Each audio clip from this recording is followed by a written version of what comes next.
అందరికీ నమస్కారం. ముందుగా విశ్వ గురువుల అందరికీ హృదయపూర్వక ఆత్మ ప్రణామాలు. మరియు లక్ష్మీదేవి, సరస్వతీదేవి, జేడ్ దేవి మరియు పురోగతి చెందిన త్రిమూర్తులందరికీ మరియు స్త్రీ తత్వానికి హృదయపూర్వక ఆత్మ ప్రణామాలు. మరియు ఈ జ్ఞానాన్ని మనకు అందిస్తున్న ఆనంద కరణీష్ గారికి హృదయపూర్వక ఆత్మ ప్రణామాలు. మరియు మనందరి గురువు గారైన వంశీ మాస్టర్ కి హృదయపూర్వక ఆత్మ ప్రణామాలు. ఈ స్వాధ్యాయానికి సహకరిస్తున్న ఇన్విజిబుల్ గా ఉన్న మాస్టర్స్ అందరికీ వేల వేల కృతజ్ఞతలు.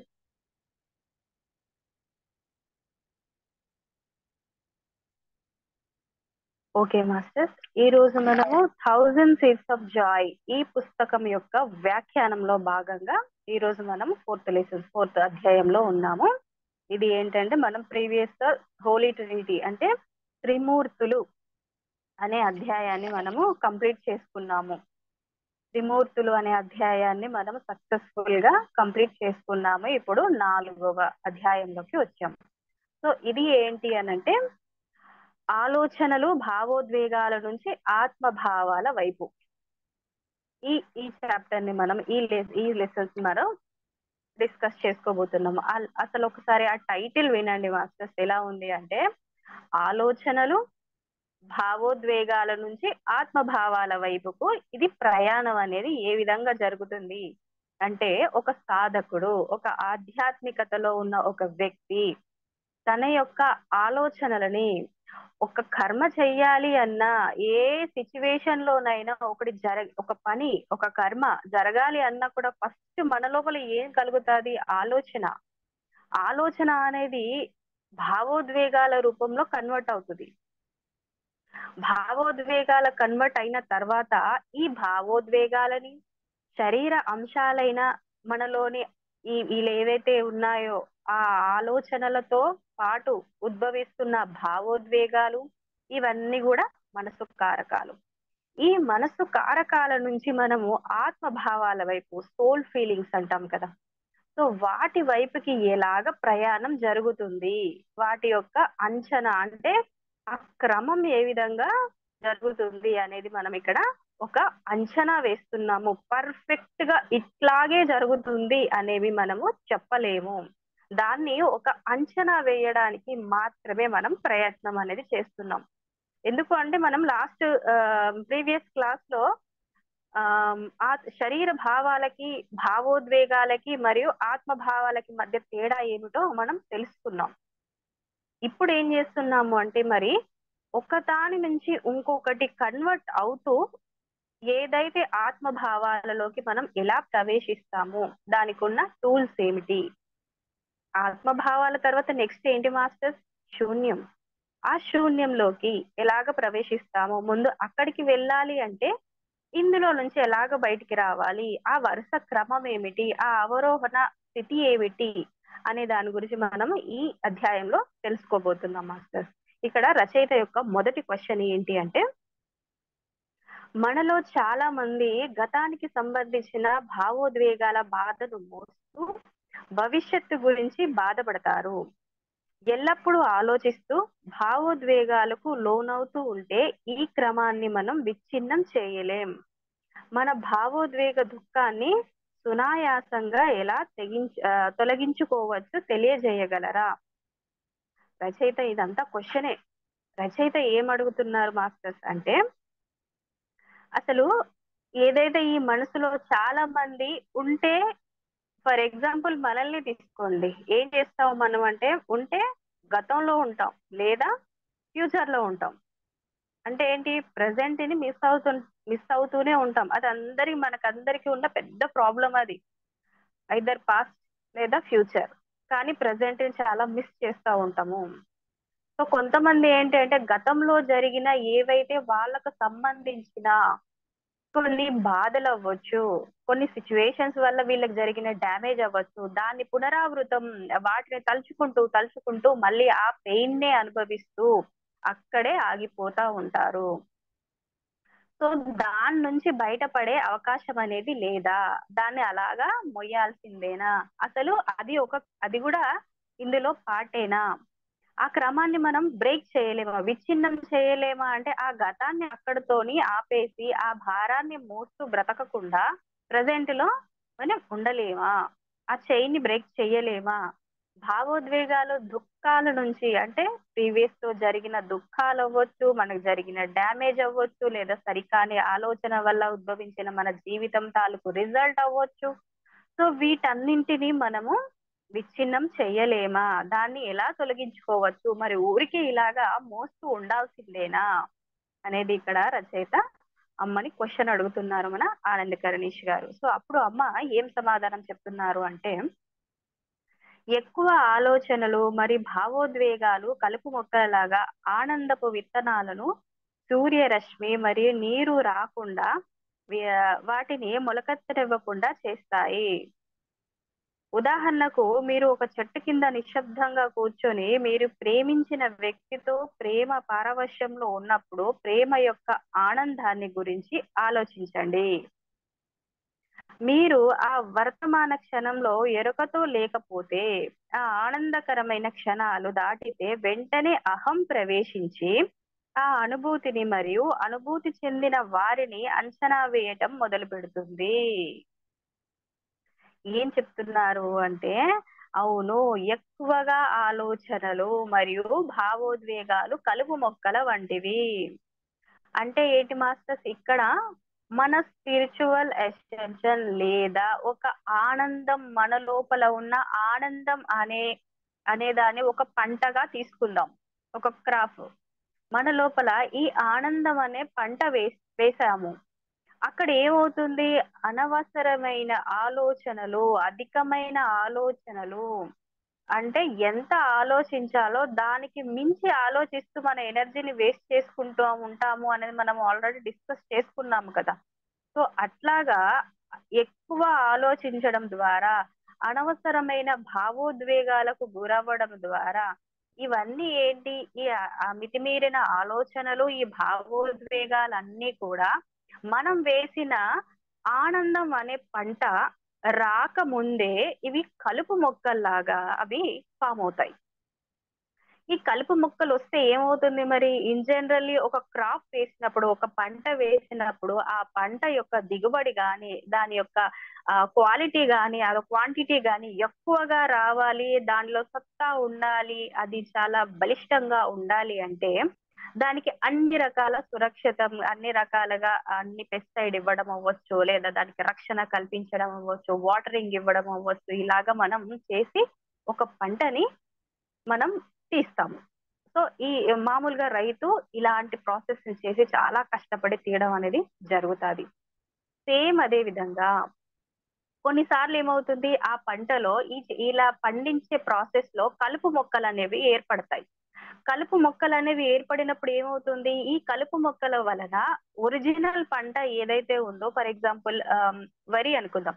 ఆ వరి వేసాము, కానీ ఆ వరి అనేది సరిగా రాకుండా ఉండింది. ఎందుకు ఉంటుంది అంటే దాని చుట్టూనే, అందులోనే మనం వేసిన ఈ పంట చుట్టూరుగా కలుపు మొక్కలు అనేవి ఫామ్ అవ్వడం ద్వారా వాటి యొక్క దిగుబడి తగ్గిపోయి మంచి పంట రాకుండా కలుషితం చేయడం అనేది జరుగుతుంది. అప్పుడు ఏం చేస్తాం మరి మనం? ఆ కలుపు మొక్కలు ఏవైతే ఉన్నాయో వాటిని తీసేయడానికి ప్రయత్నం చేస్తాము. తిరిగి ఆ పంటని సురక్షితంగా మనం ఎక్కువ దిగుబడి వచ్చేలాగా ప్రయత్నం చేస్తాం కదా. సో సేమ్ అలాగే అమ్మ మనకు ఒక మంచి ఉదాహరణతో ఏం చెప్తున్నారు? మన అంతరంగంలోని, మన లోపల సహజంగానే ఉన్న ఈ సంతోషము, ఈ ఆనందము, ఈ పరమానందం అనే పంటని పాడు చేసే విధంగా కలుపు మొక్కల్లాగా ఏవి వస్తున్నాయి అంటే మితిమీరిన ఆలోచనలు మరియు అనవసరపు భావోద్వేగాలు. ఇవి కలుపు మొక్కల్లాగా మారి ఈ ఆనందం అనే పంటని నాశనం చేయడం అనేది జరుగుతుంది.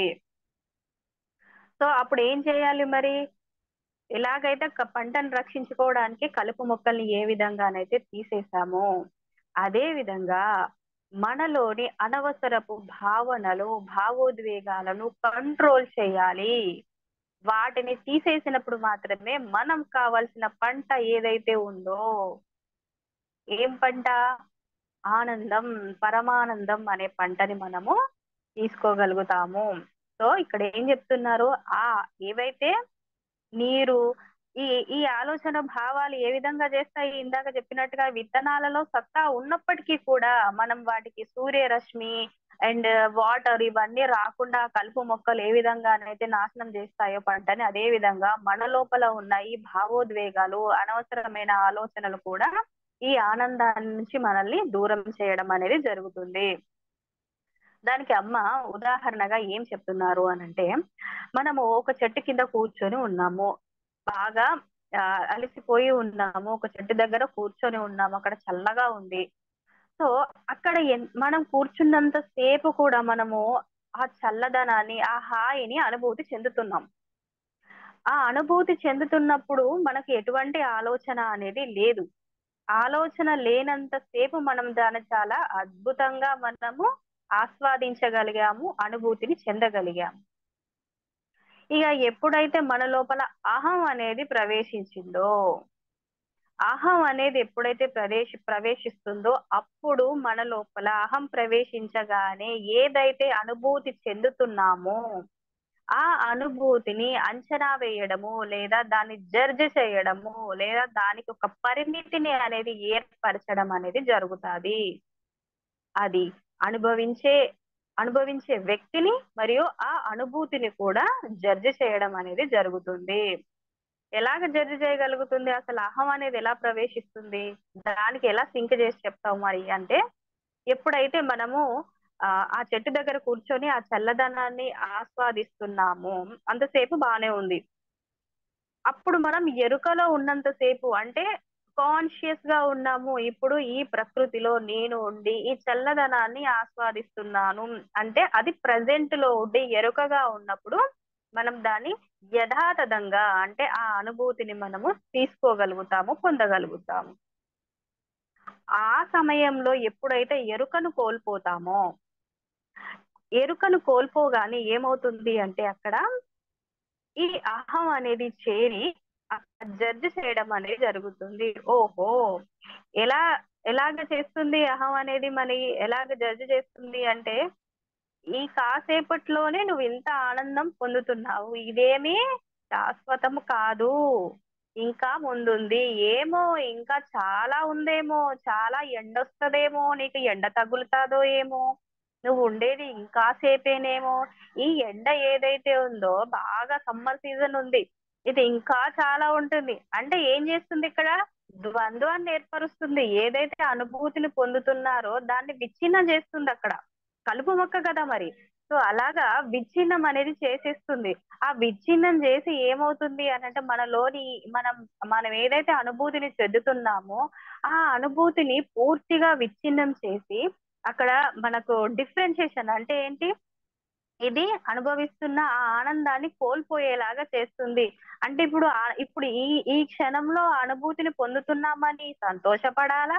అయ్యో! ఇంకాసేపయితే మళ్ళీ ఎండ పడుతుందో ఏమో! నేను ఇంకొంచెం దూరం నడిచి వెళ్ళాలి గదా! ఆ వెళ్ళే టైంలో నాకు ఎండ పడుతుందో ఏమో! అనే దాని కోసం బాధపడాలా? సో, ఇలాగా ద్వంద్వాన్ని ఏర్పరుస్తుంది. ఆ అనుభూతిని చీలుస్తుంది. విచ్ఛిన్నం అనేది చేయడం జరుగుతుంది. ఏంటి? ఈ అహం. ఈ ఈ అనుభూతిని విచ్ఛిన్నం చేస్తుంది. అదే విధంగా అనుభూతి చెందుతున్న వాడిని అంటే ఎవరు? మనం. ఎవరు కూర్చున్నారక్కడ? అక్కడ కూర్చుంది మనమే గదా! అది అనుభూతి చెందుతుంది మనమే గదా! సో, మన లోపల కూడా ఆ ద్వంద్వాన్ని ఏర్పరుస్తుంది. ఎట్లాగా?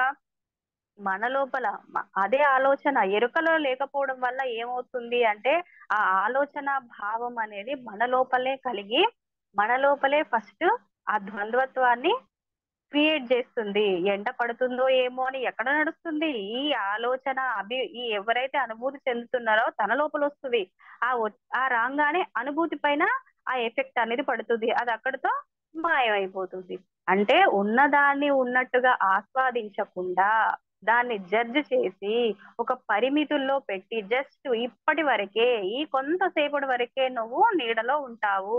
దాని తర్వాత మళ్ళీ నీకు ఎండ పడతది. అని చెప్పడం వల్ల ఏమైపోతుందిక్కడ?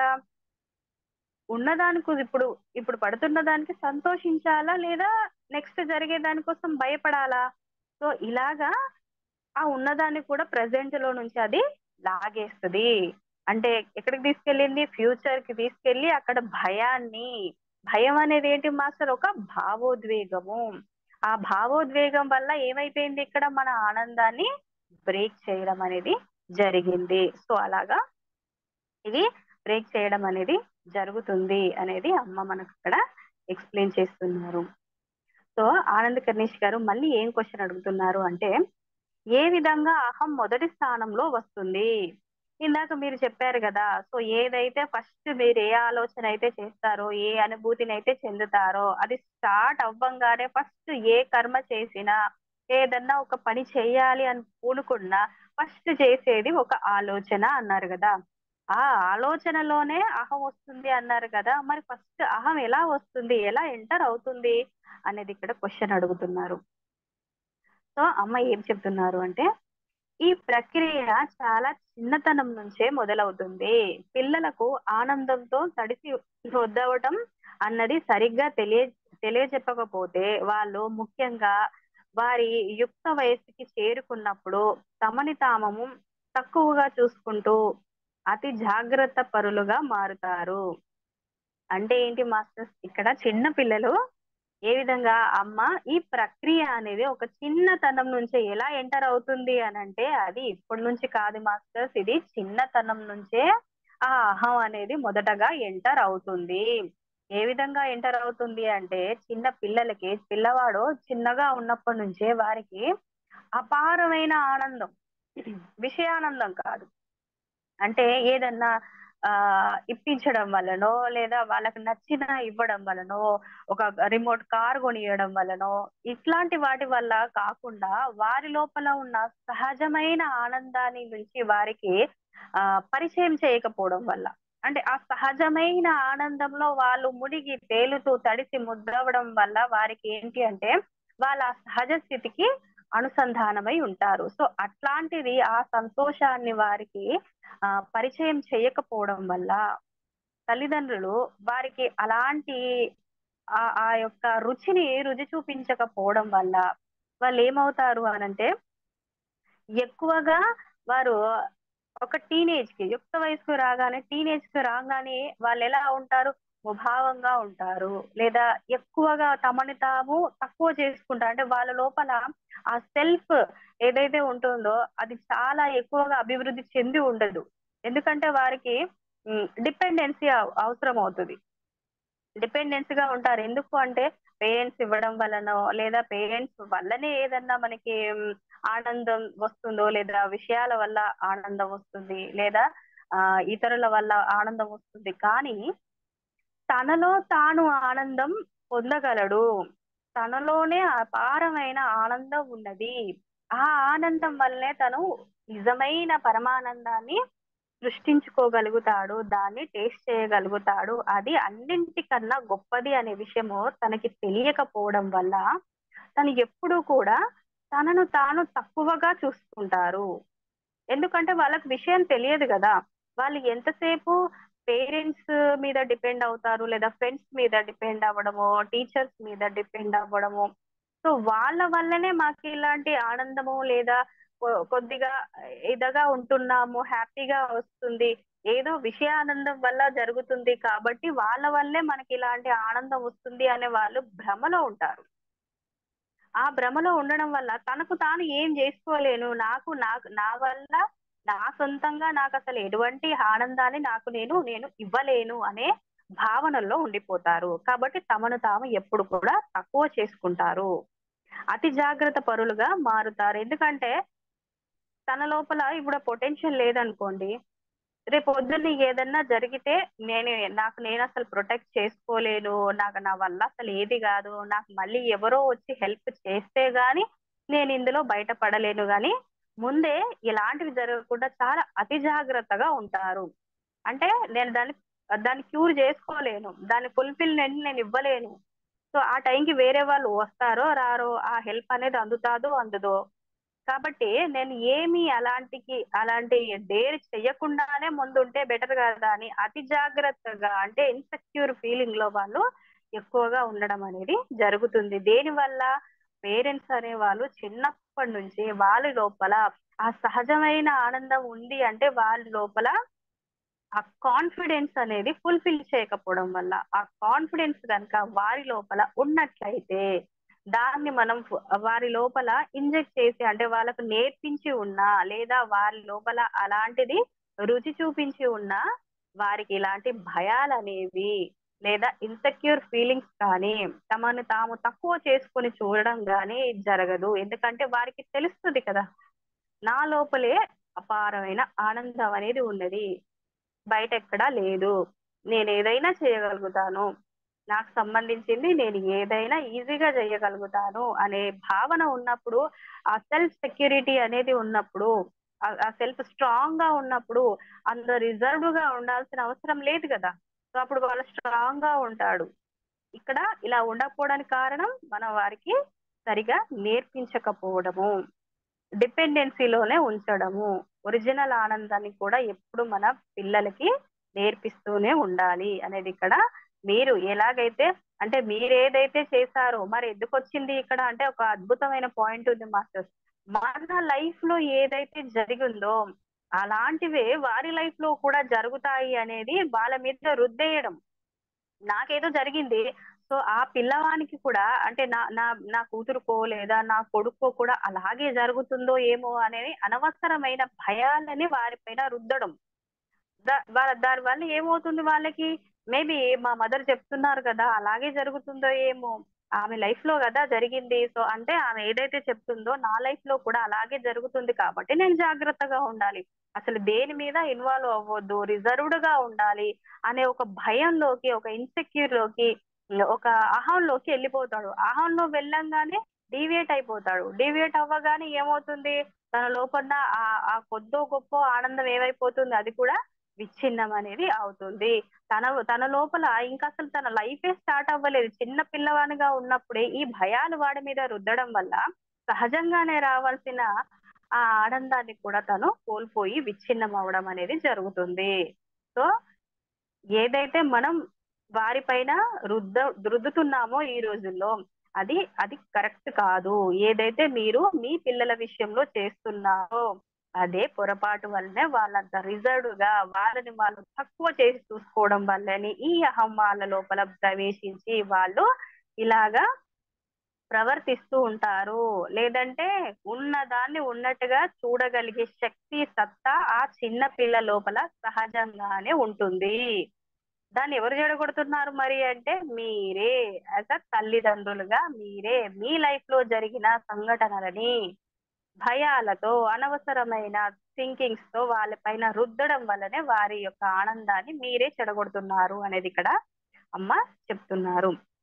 దానికి ముఖ్య కారణాలు ఏంటి అంటే భయాలు, అపనమ్మకాలు, మరి ఇతర భావోద్వేగాలు క్రింద స్థాయి చక్రాలను మూసివేసి గత జన్మల అహాన్ని ప్రేరేపిస్తాయి. మూడవ చక్రం దగ్గరలో అహం వ్యక్తీకరణ చెంది ఈ భావోద్వేగాలతో వ్యవహరిస్తుంది. అంటే ఏంటి మాస్టర్స్ ఇక్కడ?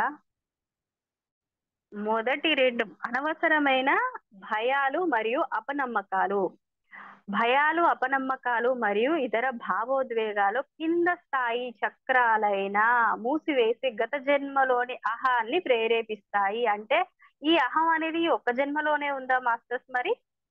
కాదు. గత జన్మలలో ఎన్నెన్ని జన్మలైతే ఉన్నాయో వాటిలలో కూడా ఈ అహం అనేది మనము ట్రావెల్ చేస్తూనే వస్తున్నాము. ఇప్పుడు ఏదైతే అంటే నాట్ ఓన్లీ అహం అంటే కర్మలు. ఇప్పుడు సంచితంలో ఉన్నాయి. సంచిత కర్మల్లో నుంచి మనము కొద్దిగా తీసుకొని మళ్ళీ ఈ భూమి మీదకి రావడానికి ఇంత అంటే ఇంత కర్మని తీసుకొని భూమి మీదకొచ్చి దీన్ని అనుభవించి ఈ అనుభవ జ్ఞానాన్ని తీసుకోవడానికి మనం వస్తాం. అదే విధంగా ఆ జన్మలలో మనం పోగేసుకున్న మనలోపలి సరికానిగా ఉన్న వ్యక్తీకరించబడని ఏవైతే అహాలు ఉంటాయో అవి కూడా ఇక్కడ యాక్టివేట్ అవ్వడం అనేది జరుగుతుంది. ఎలాగైతే సంచితంలో నుంచి మనం తెచ్చుకుంటున్నామో అదే విధంగా గత జన్మలో నుంచి ప్రీవియస్ జన్మలలో ఉన్న అహం కూడా ఈ జన్మలలో అంటే ఈ ఈ ఏదైతే రెండవ మరియు మూడవ చక్రాలను మూసివేస్తాది. ఈ అహాలు తీసుకొచ్చుకున్నప్పుడే తెచ్చుకున్నాం. అహం అంటే విశ్వం ఎప్పుడుందో అంటే ఈ అహం ఎప్పుడుంటుంది?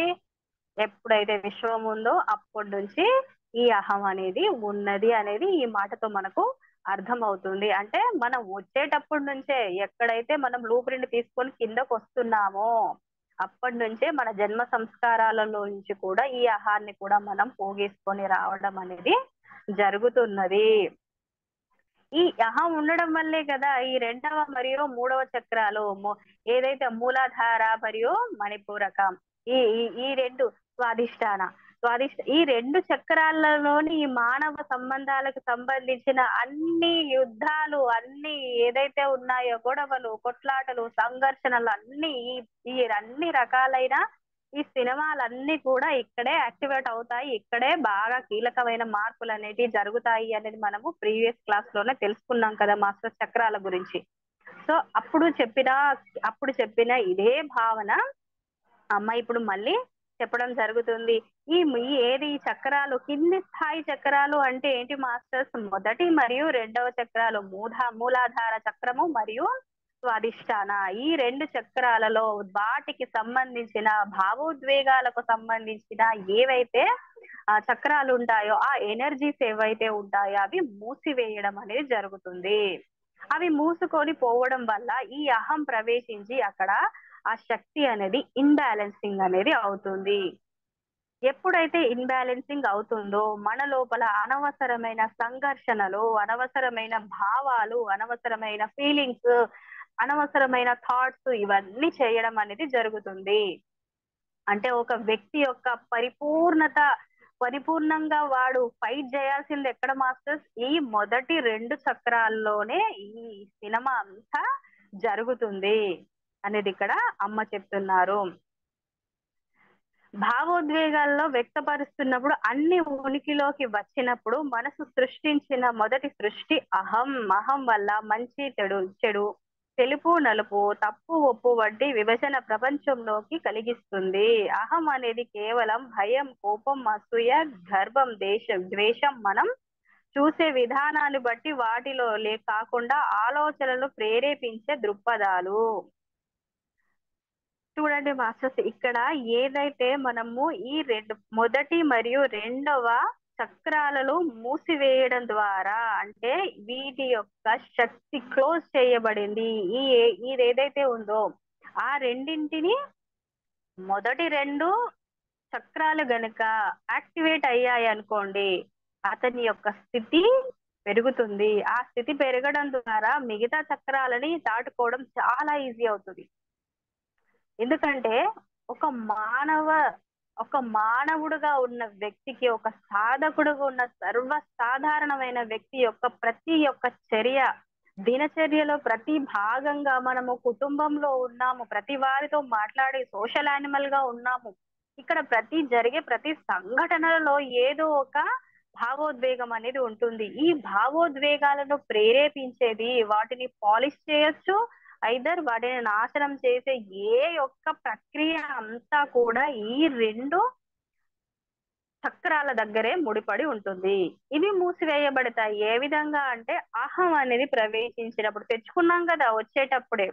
సో అలాగ తెచ్చుకోవడం వల్ల ఈ రెండు చక్రాలు మూసివేయడం బడడం వల్ల మనకి ఈ సంఘర్షణలు అనేటివి ఎదురవుతాయి. ఈ అహం ప్రవేశించగానే ద్వంద్వత్వం అనేది మన లోపల ఆటోమేటిక్ గా ప్రవేశిస్తుంది. అప్పుడు ఏదైతే సిచ్యువేషన్ జరుగుతుందో ఆ సిచ్యువేషన్ జరిగినప్పుడు అది యాజ్ ఇట్ ఈజ్ గా ఉన్నదాన్ని ఉన్నట్టు చూడలేము. ఏ విధంగా చూస్తాము అంటే ఒక వ్యక్తి చూసే దృష్టిని బట్టి ఆబ్జెక్ట్ అనేది మారిపోతూ ఉంటుంది. ఇప్పుడు ఒక వ్యక్తిని ఒక రూమ్ చూపించామనుకోండి, ఒక వ్యక్తి చూపిస్తే నేను ఇంకొక పర్సన్ ఇద్దరం ఒక గదిని చూడడానికి వెళ్ళాము. నేను సౌత్ పోల్ నుండి చూస్తాను అనుకోండి, ఇంకొకరు నార్త్ పోల్ నుండి చూస్తున్న గది ఒక్కటే, కానీ నేను ఒక వైపు నుండి చూస్తున్నాను, అతను ఇంకొక వైపు నుండి చూస్తున్నాడు. అంటే ఏంటి అర్థము? చూసేదాన్ని అంటే ఆ యొక్క దృష్టిని బట్టి, అంటే సాధకుడి యొక్క దృష్టి ఏ విధంగానైతే ఉంటుందో దాన్ని బట్టి అది రూపాంతరం చెందడం అనేది జరుగుతుంది. అంటే ఒక గ్లాస్ లో వాటర్ ఉన్నప్పుడు సగం వరకు ఖాళీగా ఉన్న గ్లాస్ తీసుకొచ్చి పెట్టినప్పుడు ఒకరు చూపించినట్టు ఏమంటారు? అందులో సగం వరకు వాటర్ ఉన్నాయి అని ఒకరు చెప్తారు. ఇంకొకరు ఏం చెప్తారు? సగం ఖాళీగా ఉన్నాయి అని చెప్తారు. రెండు నిజమే కదా.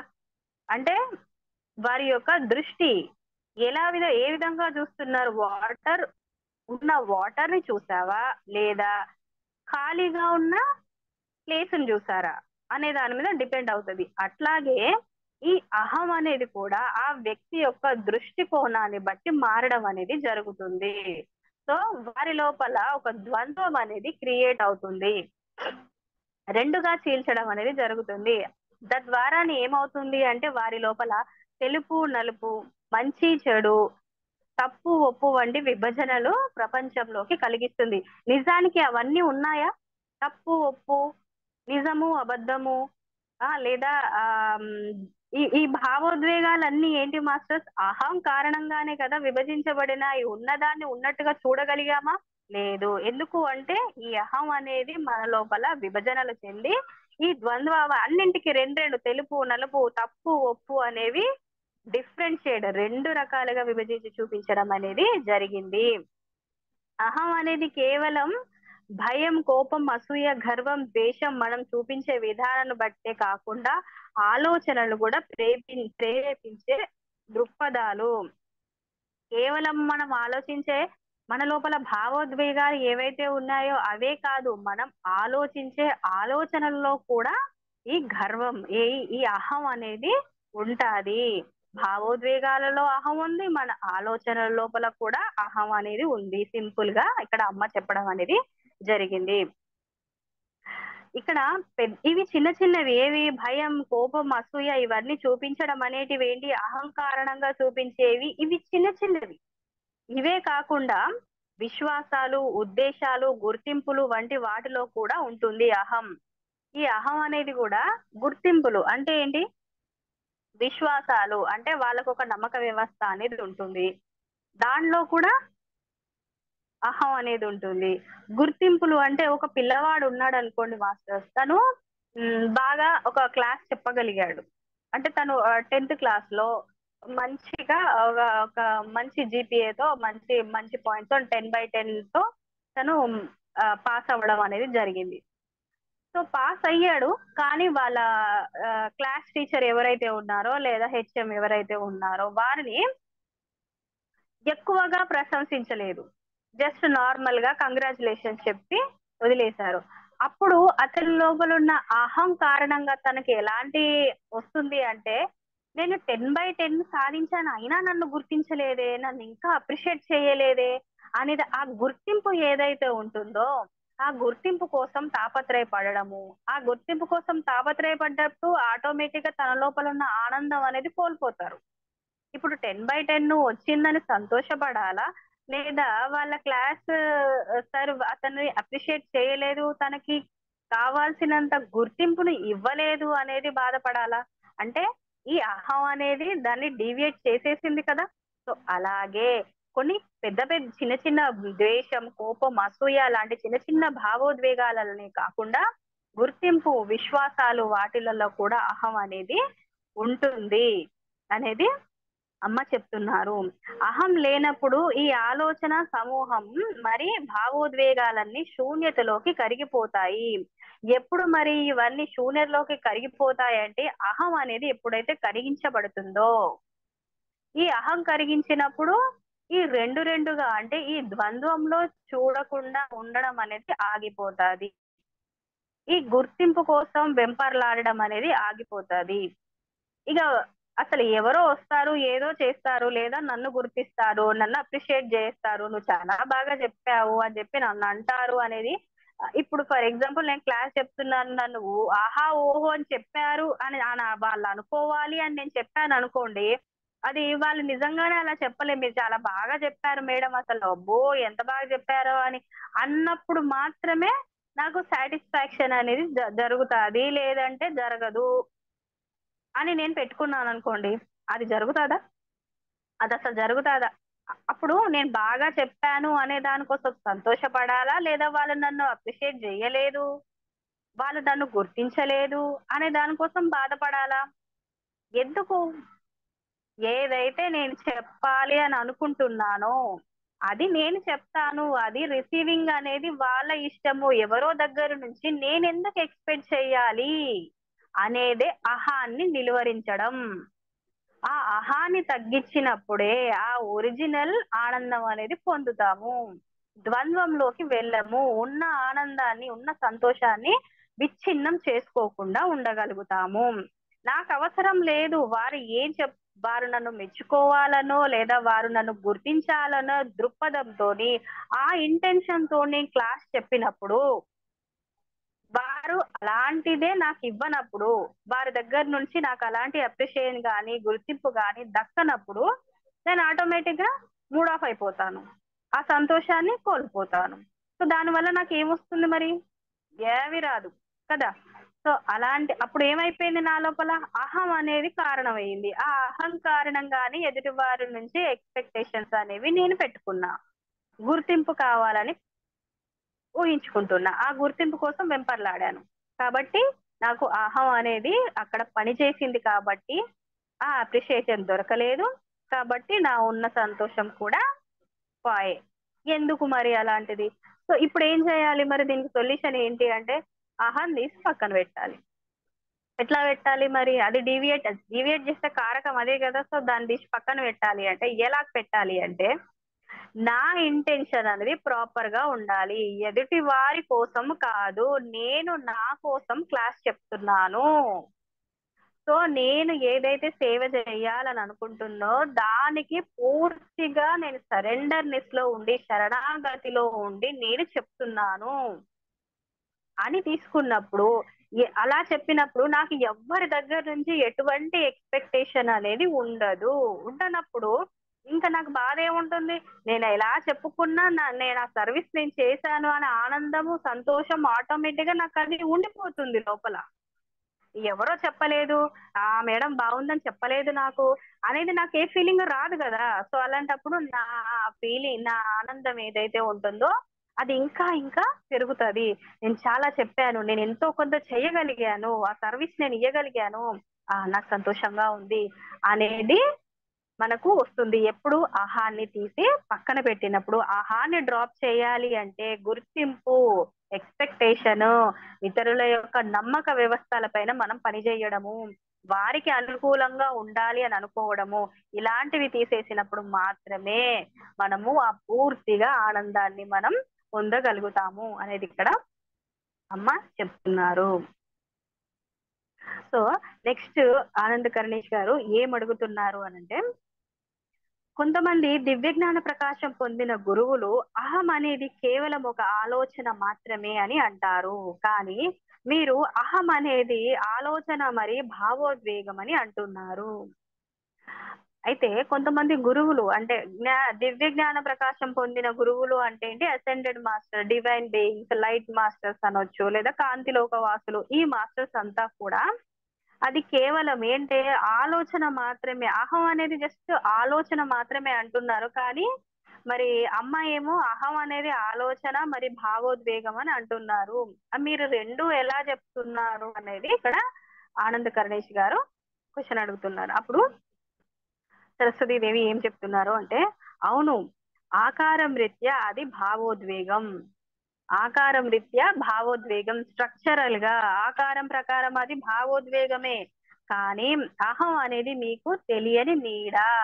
అంటే ఏంటి మాస్టర్స్? అది మీకు తెలియని నీడ అంటే ఒక శరీరం యొక్క భౌతిక శరీరం ప్రకారం ఆలోచిస్తే భౌతిక శరీరంలో నుంచి మనం నీడను వేరు చేయగలుగుతామా? చెయ్యలేము గదా! అంటే అది మనతోనే ఉంది. అంటే పొద్దునయ్యేసరికి మనకు కనిపించకపోవచ్చు. నైట్ షాడో పడతది గదా! అంటే ఆ టైంలో చూసాము, ఒక టైంలో చూడట్లేదు అంటే అది పూర్తిగా లేనట్టా? ఆకారం ప్రకారం అది భావోద్వేగమే.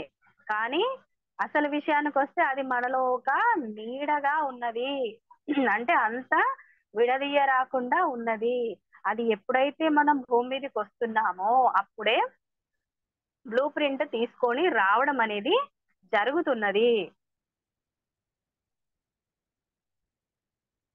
అంటే సో దానికి మనం ఏం చెప్పుకోవాలి మరి? అది అంత విడదీయరాకుండా ఉన్నప్పుడు సబ్జెక్ట్ అనేది గూడా అంతే టఫ్ అనేది అర్థమవుతుంది గదా మాస్టర్స్. అది తెలియని నీడ అది వృత్తాకారంగా తిరిగి తిరిగి అక్కడికే చేరుకుని ఉండే ఆలోచన క్రమాలను సృష్టిస్తుంది. అంటే డిఫికల్టీ లెవెల్ అనేది ఎక్కువగానే ఉంది. ఇప్పుడు మన లోపల నుంచి ఆహాన్ని తీసివేస్తే గాని మన లోపల ఆ సంతోషాన్ని, ఆ ఆనందాన్ని అలాగా మెయింటైన్ చేయలేము. సో దాన్ని తీసేయాలి అంటే మరి అదేం చిన్న విషయం కాదు. భావోద్వేగం అనేది మనిషి యొక్క నీడ లాంటిది. మనకు తెలియని నీడ లాంటిది అంటే దాన్ని తీయడం అనేది ఎంత టాస్క్, ఎంత టఫ్ అనేది దాని యొక్క లెవెల్‌ని ఒక నీడతో కంపేర్ చేసినప్పుడు నీడని శరీరం నుంచి వేరు చేయడం ఎంత టఫో, మన నుంచి ఆ అహాన్ని తీయడం అనేది కూడా అంతే టఫ్. బట్ అసాధ్యమైతే కాదు. సాధ్యమే కానీ డిఫికల్టీ ఉంటది. కానీ అసాధ్యమైతే కాదు అన్నట్టుగా చెప్తున్నారు. ఇక్కడ వృత్తాకారం లాగా ఉండే ఆలోచన క్రమాలను సృష్టిస్తుంది. అంటే ఇదేంటి ఒక సర్క్యులర్ లాగా, ఒక సర్క్యులర్ మోషన్ లాగా ఇక్కడ స్టార్ట్ అయింది అహం. మళ్ళీ ఇక్కడ తిరిగి ఇంకొక సిట్యుయేషన్ జరిగింది. అక్కడ కూడా అహం. అంటే ఏం చెప్పారు? మన ఆలోచనల్లోనూ, భావోద్వేగాల రెండింటిలోనూ ఉంది అంటే ఈ భావోద్వేగాలు మరియు ఆలోచనలు ఒకదానితోనొకటి ఇంటర్‌లింక్స్ గానే ఉంటాయి అనేది మనం చెప్పుకున్నాం. కాబట్టి ఇవేంటి ప్రతి చోట, ప్రతి అంశంలోనూ ఈ అహం అనేది ఉంది కాబట్టి ఒక దగ్గర స్టార్ట్ అయ్యి మళ్ళీ ఇంకొక దగ్గరికి తిరుగుతూ, తిరుగుతూ అలాగా ఉన్న ప్లేస్‌కే మళ్ళీ తిరిగి రావడం. ఒక సర్క్యులర్ మోషన్‌లో ఒక వృత్తాకారంలో ఉంటుంది. ఈ భావోద్వేగము, ఈ అహము అనేది ఇక్కడ అమ్మ చెప్పడం జరుగుతుంది. ఇక్కడ ఏం చెప్తున్నారు అంటే ఏదైతే మనము సృష్టించుకుంటున్నామో మన ఆలోచనలో నుంచి, మన ఆలోచన ఏ విధంగానైతే సృష్టి జరుగుతుందో యద్భావం తద్భవతి అని అంటాం కదమ్మా. సో ఇక్కడ చాలా బ్యూటిఫుల్ గా అప్లికేబుల్ అవుతుంది ఈ అఫర్మేషన్. ఎందుకు అంటే ఏదైతే మనం ఆలోచిస్తున్నామో ఆ ఆలోచనలో గనక అహం అనేది ఉంటే దాని తరువాత చేసే ఏ ఆలోచన అయితే దానికి లింక్డ్ గా ఉంటుందో దానిలో కూడా అహం అనేది ఉంటుంది. దాని తర్వాత నెక్స్ట్ ఇంకొకటి ఏదో ఒక పని పూర్తిగా జరగాలి అన్నప్పుడు ఫస్ట్ ఆలోచిస్తాం, తర్వాత ఎస్టిమేషన్ వేస్తాం, తర్వాత ఆచరణలో పెడతాం, తర్వాత కంప్లీట్ చేస్తాం. ఈ ప్రాసెస్ అంతా కంఫర్టబుల్ గా మనకు అనుగుణంగా ఉండే విధంగా జరగాలి అన్నప్పుడు మొదట మనం వేస్తున్న ఆలోచనలో ఎప్పుడైతే అహం ఉంటుందో అప్పుడు నెక్స్ట్ స్టెప్ లో ఇంకో ఆలోచనలో కూడా ఖచ్చితంగా ఈ అహం అనేది ఉంటుంది. అంటే ఏంటి ఇలా ఇంటర్ రిలేటెడ్ గా ఒక సర్క్యులర్ మోషన్ లో ఉంటుంది. దీన్ని బ్రేక్ చేయాలి అంటే ఫస్ట్ చేసే మన ఆలోచన ఏదైతే ఉందో దానిలోల ప్యూరిటీ ఉండాలి. అహాన్ని బ్రేక్ చేయాలి. అహాన్ని బ్రేక్ చేసినప్పుడు మాత్రమే ఆ సర్క్యులర్ ఏదైతే ఉందో దాన్ని మనము బ్రేక్ చేయగలుగుతాము అనేది ఇక్కడ అమ్మ మనకి చెప్తున్నారు. సో ఇక్కడ మనకి పూర్తి కంటెంట్ లో ఈ రోజు మనం చెప్పుకున్న కంటెంట్ ఏంటి మాస్టర్స్ అంటే మన భావోద్వేగాల లోపల మరియు ఆలోచనల లోపల ఈ రెండింట్లో కూడా అహం అనేది ఉంటుంది. ఈ అహం అనేది ఎప్పుడు వచ్చింది అనంటే మరి మొదటగా ఎప్పుడు వచ్చింది అంటే ఎక్కడైతే సృష్టి జరిగిందో అంటే విశ్వం అనేది మొదలైన దగ్గర నుంచి ఉంది అని అంటే మనము ప్రీ ప్లాన్డ్ గా అంటే గత జన్మ సంస్కారాలలో నుంచి కూడా ఈ అహం అనేది మన సంచితాలలో నుంచి మనం సెలెక్టెడ్ గా తీసుకొని వచ్చిన కర్మలతో పాటుగా మన సంస్కారాల నుంచి ఈ అహం అనేది వచ్చింది. అంటే రెండు కూడా కలిపే వచ్చినాయి. అందుకే ఏమన్నారు దీన్ని తొలగించడం అంటే మన నీడతో కంపేర్ చేశారు. ఎప్పటి నుంచో అలవాటై ప్రోగ్రామింగ్ జరిగి ఉన్న మన మైండ్ ని ఎట్ ఏ టైం మనము దాన్ని ట్యూన్ చేయాలి అంటే ఎంత కష్టం అవుతుందో దానికి రీప్రోగ్రామింగ్ చెయ్యాలి కదా. సో దానికి టైం అనేది కావాలి ఖచ్చితంగా. దానికి రీప్రోగ్రామింగ్ అనేది జరగాలి. సో అట్లాగే ఈ అహం అనేది కూడా ప్రోగ్రామింగ్ చేయబడింది మన లోపల. అన్ని తీసుకొచ్చుకున్నాము గత జన్మలలో ఎన్నో అహంకారాలతో ఎంతో అహంతో కూడిన భావోద్వేగాలతో మిళితమై ఉన్న జన్మలన్నీ మనము అనుభవంలోకి తెచ్చుకున్నాం. సో అందులో నుంచి మనం ఇప్పుడు తీసుకొచ్చుకున్న కర్మల్లో కూడా వాటి యొక్క వాసనలో వాటి యొక్క ప్రభావము ఆ అహం అనేది ఖచ్చితంగా ఉంటుంది. ఆ అహాన్ని ఇప్పుడు మనము రీప్రోగ్రామింగ్ చేయాలి. రీప్రోగ్రామింగ్ చెయ్యాలి అంటే మనం ఏం చెయ్యాలి? మొదట చేసే ఏ ఆలోచన అయితే ఉందో ఆ ఆలోచనలలో, భావోద్వేగాలలో ఈ అహం అనేది ఉండకుండా చూసుకోవాలి. అహం ఉండకుండా చూడాలి అంటే ఏం చెయ్యాలి అనేది కూడా అమ్మ మనకి వివరించింది. నమ్మక వ్యవస్థలు అవ్వచ్చు, లేదా గుర్తింపు కోసం అవ్వచ్చు. వీటన్నింటికి దూరంగా ఉండాలి. ఎక్స్‌పెక్టేషన్ ఎప్పుడైతే ఎక్స్‌పెక్ట్ చేస్తామో మనకి ఖచ్చితంగా ఆనందం అనేది విచ్ఛిన్నం అవ్వడం అనేది జరుగుతాది. కాబట్టి మొదటి ఆలోచన చేసుకుందాం. నాకెవ్వరితో సంబంధం లేదు. వాళ్ళ పొగడ్తలతో అసలే సంబంధం లేదు. నా గుర్తింపు ఎవరో ఇవ్వడం వల్ల నాకు దొరకదు. నా గుర్తింపు నాకే తెలుసు. నా ఆత్మకి స్పష్టమైన అవగాహన అనేది ఉన్నది. నేనేదైతే చేయడానికి వచ్చినానో అది చేస్తాను. ఇది మొదటి ఆలోచన. ఇందులో అహం అనేది లేదు. మనకు తెలిసిపోతుంది మాస్టర్స్. మనం అహంతో ఒక పని చేస్తున్నామా? లేదంటే ఇది నేను చెయ్యాలి, నా బాధ్యత. వారి కోసమో, వీరి కోసమో కాదు. నేను ప్యూర్‌గా చేయాలనుకుంటున్నాను. ఎవరినో ఉద్ధరించడానికి అసలే కాదు. నా కోసం నేను చేసుకుంటున్నాను అనే భావనకి, లేదా ఎదుటి వాళ్ళ యొక్క అప్రిషియేషన్ కోసం చేస్తున్నామా అనేది మనకు పూర్తిగా తెలిసిపోతుంది క్లియర్‌గా. సో, దానివల్ల మనం అక్కడ ఎరుకను పెంచుకోవడం వల్ల ఆ అనుభూతిని మనం చెందగలుగుతాం. అక్కడే ఆ ప్రోగ్రామింగ్ అవుతుంది. అక్కడ రీప్రోగ్రామింగ్ చేయాలి. అలవాటయిపోయింది మనకి. ఎక్స్‌పెక్టేషన్ అలవాటయిపోయింది. గుర్తింపు తీసుకోవాలి అలవాటయిపోయింది. పొగడ్తలు అలవాటయిపోయినాయి. ఇయన్నీ అలవాటయిపోయినాయి. సో, వీటన్నింటి నుంచి రీప్రోగ్రామింగ్ చేయాలి. వీటన్నిటిలో కూడా ఏముంది? అహం ఉంది. ఆలోచనలో అహం ఉంది. భావోద్వేగాలలో అసూయ, కోపం, ద్వేషం ఇవన్నీ భావోద్వేగాలు. వీటిల్లో కూడా అహం ఉంది. వీటి వల్లనే గదా అన్ని డిఫరెంట్‌గా 2గా మంచి, చెడు అని, తెలుపు, నలుపు అని, వారు, వీరు అని డిఫరెంట్ చేసేసాం గదా! సో, ఇవన్నిటికి కారణం అహం. ఇప్పుడు ఇదంతా ప్రోగ్రామింగ్‌లో ఉంది. దీన్ని రీప్రోగ్రామింగ్ జేయాలి. రీప్రోగ్రామింగ్ ఏ విధంగా జేయాలి అనంటే, వితౌట్ ఎనీ ఎక్స్‌పెక్టేషన్. వేరే వాళ్ళ కోసము మనం చెయ్యట్లేదు. వాళ్ళ అప్రిషియేషన్స్ నాకు అక్కర్లేదు. రెండవది, ఏదైతే నేను చేస్తున్నానో వారి గుర్తింపు నా నా గుర్తింపు వారు నన్ను గుర్తించలేరు. నిజమైన గుర్తింపు నీ ఆత్మకు మాత్రమే తెలుసు అనేది మనం తెలుసుకోవాలి. అక్కడ అలాంటి ఇప్పుడు 10థ్ క్లాస్ చదివే ఒక వ్యక్తి, ఆ పిల్లవాడు 10/10 సాధించాడు అంటే యెస్, నా ఎఫర్ట్, నా స్ట్రెంగ్త్, నేను చదివిన విధానం, నా స్ట్రాటజీ వీటన్నింటి వల్లనే నేను పాస్ అయ్యాను. Just I am I am in this place. Okay. 10/10 అంటే ఆ పొజిషన్‌లో నేనున్నాను. That's okay. That's enough. ఇప్పుడు sir, principal, teacher, class teacher నన్ను పొగడలేదు. అసలు పొగిడారు, పొగడలేదు అనే టాపికే నాకు అక్కర్లేదు గదా! వాట్ ఐ యామ్ అనేది ఐ జస్ట్ ప్రూవ్డ్ ఇట్. నాకు తెలిసిపోయింది. చూసాం అయిపోయింది. దెన్ వై యామ్ ఎక్స్‌పెక్టింగ్ మళ్ళీ నేను వాళ్ళ దగ్గర నుంచి ఎందుకు ఎక్స్‌పెక్ట్ చేయాలి? వాళ్ళు ఎక్స్‌పెక్ట్ చాలా బాగా చదివావురా నువ్వు. 10/10 వచ్చినాయి నీకు అంటే నువ్వు మహా యోధుడివి, మహా గొప్పోడివి అంటే గాని ఆ 10/10కి వాల్యూ లేదా మాస్టర్? కాదు గదా! వాడు చాలా కష్టపడ్డాడు, చదివాడు. That's enough. ప్రూవ్ చేసుకున్నాడు అయిపోయింది. సో, వేరే వాళ్ళు చెప్తేనే మనం 10/10కి వాల్యూ అన్నట్టుగా వాడు తీసుకోకుండా ఎప్పుడైతే ఉంటాడో అప్పుడు అహం అనేది అతన్ని బాధించదు. సో, వాడు హ్యాపీగా ఉంటాడు. ఎందుకంటే వాడికి తెలుసు నాకు 10/10 వచ్చింది. I am very happy. That's enough. వాని సంతోషం ఎటు పోదు. అక్కడే ఉంటది. ఇంకా చాలా ఇంకా ఎన్హాన్స్ అవుతది. ఇంకేం చేయాలి? ఇంకెంత బాగా చదవాలి అని వాడి లోపల ఉత్సాహం అనేది వస్తది. ఆ సోల్ గైడెన్స్ అనేది దొరుకుతాది. హ్యాపీగా ఉంటాడు.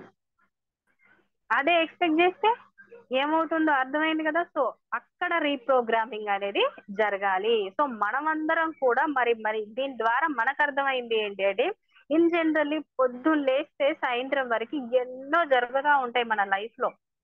సో, ఈ 3 విషయాలు ఆలోచనల్లో అవ్వచ్చు, లేదా భావోద్వేగాలలో అవ్వచ్చు. అహం ఉండకుండా చూసుకోవాల్సిన బాధ్యత మనదే. ఎవరి కోసం? మన కోసం. ఎప్పుడైతే ఈ రెండింటి విషయాలలో మనం అహం లేకుండా చూసుకుంటామో, ఆ పరమానందం అనేది మన సొంతం అవుతుంది. ఈ విధంగా ప్రోగ్రామింగ్ అనేది చేసుకోవాలి.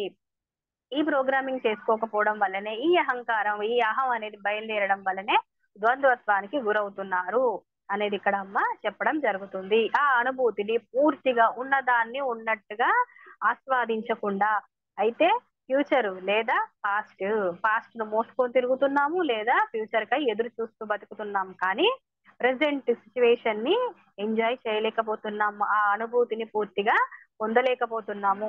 ఎందుకంటే భయాలు, అపనమ్మకాలు, ద్వేషాలు, అసూయలు ఎందుకున్నాయి అంటే అన్నిట్లోనూ అహం అనేది ఉంది. ఆ అహాన్ని పూర్తిగా తీసేయాలి. అది అమ్మ ఇది కూడా చెప్తుంది, అదంతా ఏమి ఈజీ కాదు, కానీ అసాధ్యం అయితే కాదు. సో దాన్ని మనం మెల్లగా ట్రై చేసి దాన్ని ఖచ్చితంగా తీయవచ్చును. దానికి మనకు కావాల్సింది స్వాధ్యాయము, ధ్యానము, ఏది సెల్ఫ్ చెక్కింగ్, ఇవన్నీ చేసుకుంటూ మొదటి ఆలోచన ఏ విధంగానైతే చేస్తున్నామో దానిని అనుసరించే ఈ అహం అనేది ఒక చక్రం లాగా, ఒక వలయం లాగా ఏర్పడుతుంది. తిరిగి తిరిగి అక్కడికే రావడం అనేది జరుగుతాది. కాబట్టి మొదట చేసే ఆలోచనలనే ఎరుకతో, పూర్తి కాన్షియస్నెస్ తో తీసుకోవడం ద్వారా ఆ చైన్ ని మనం అహంకార రహితంగా లేదా అహం రహితంగా ఉన్నప్పుడు మనకి ఆ అనుభూతిని పూర్తిగా తీసుకోగలుగుతాము. ఆ ఆనందానికి ఎటువంటి లోటు ఉండదు. ఆ కలుపు మొక్కలని ఏ విధంగానైతే తీసేస్తున్నామో, ఆ కలుపు మొక్కల్ని తీసేయడం, ఆ అహం అనే కలుపు మొక్కని తీసేసినప్పుడు ఆనందం అనే పంటని మనము అద్భుతంగా తీసుకోగలుగుతాము అనేది మనకు అమ్మ ఈరోజు ఈ జ్ఞానాన్ని మనకు అందించడం జరిగింది మాస్టర్స్. సో ఇంత గొప్ప జ్ఞానాన్ని మన డైలీ లైఫ్ లో ఏ విధంగా మనం అప్లై చేసుకోవాలి, దాన్ని ఎలా అనుసరించాలి అనేది ఎంతో అద్భుతంగా మనకు వివరించి తెలియజేసినందుకు సరస్వతి మాతకి, లక్ష్మీదేవికి హృదయపూర్వక ఆత్మ ప్రణామాలు మాస్టర్స్. మరియు ఆనంద కర్ణీష్ గారికి వేల వేల కృతజ్ఞతలు మనందరి వైపు నుంచి.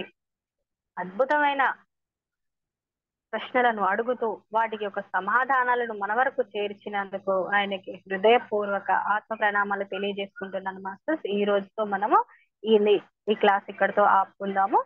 మరి తర్వాత క్లాస్ లో మనము కంటిన్యూ చేద్దాం మాస్టర్స్. Thank you.